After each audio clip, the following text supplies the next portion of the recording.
আমি অমিতাভ মণ্ডল। আমি চলে এসেছি আমার ছোট্ট ইউটিউব চ্যানেল ভাষার পাঠশালায়। আমি আজ দ্বাদশ শ্রেণীর চতুর্থ সেমিস্টারের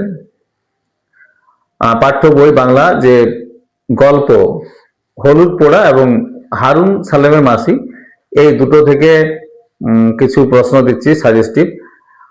এছাড়াও আমি এর পরের যে ভিডিওগুলোতে বাংলার আর যে যে বিষয়গুলো আছে, কবিতা, নাটক, সহায়ক গ্রন্থ থেকে সাহিত্যের ইতিহাস, এগুলো সম্পর্কেও কিছু সম্ভাব্য প্রশ্ন আমি বলবো, তোমরা দেখতে থাকো। আগের যে ভিডিওগুলো করেছি কবিতার বিশেষ করে এবং ডাকঘর নাটকটা, এগুলো দেখলেই প্রেক্ষাপট কিংবা কবিতার যে বিষয়বস্তু বোঝা যাবে। কষ্ট করে যদি শোনো, টাইম যেহেতু একটু বেশি, 20 মিনিট 25 মিনিটের ভিডিও থাকে, একটু যদি শোনো তো উপকার হবে। সেটা থেকে যে কোনো প্রশ্নের উত্তরে লেখা হয়তো সম্ভব হবে। তো চলো, আজকে আমি হলুদ পোড়া এবং হারুন সালেমের মাসে এই দুটো গল্প থেকে কিছু প্রশ্ন বলছি, যে প্রশ্নগুলো আসার খুবই সম্ভাবনা আছে। ঠিক আছে, বলছি। দ্বাদশ শ্রেণী সেমিস্টার 4 2026, গল্প হলুদ পোড়া। 1 নম্বর প্রশ্ন, আমি বলাই চক্রবর্তী, শুভ্রাকে আমি খুন করেছি। বক্তা ধীরেনের এই স্বীকারোক্তির মধ্য দিয়ে তার জীবনের কোন সত্যটির লেখক তুলে ধরেছেন?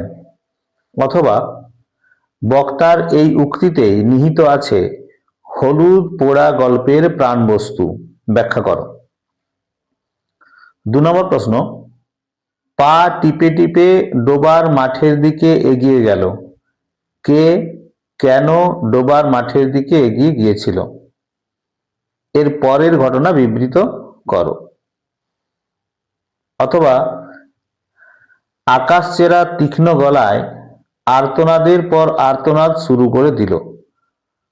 শান্তির এমন আর্তনাদের কারণ গল্প অনুসরণে লেখো।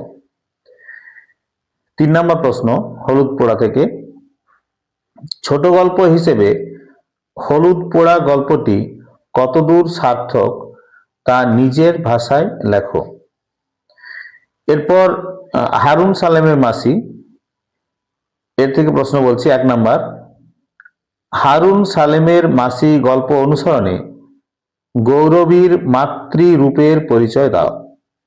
অথবা মাতৃত্বের কাছে জাতপাতের সংস্কার কিভাবে অর্থহীন হয়ে যায়, হারুন সালেমের মাসি গল্পটি থেকে তার পরিচয় দাও।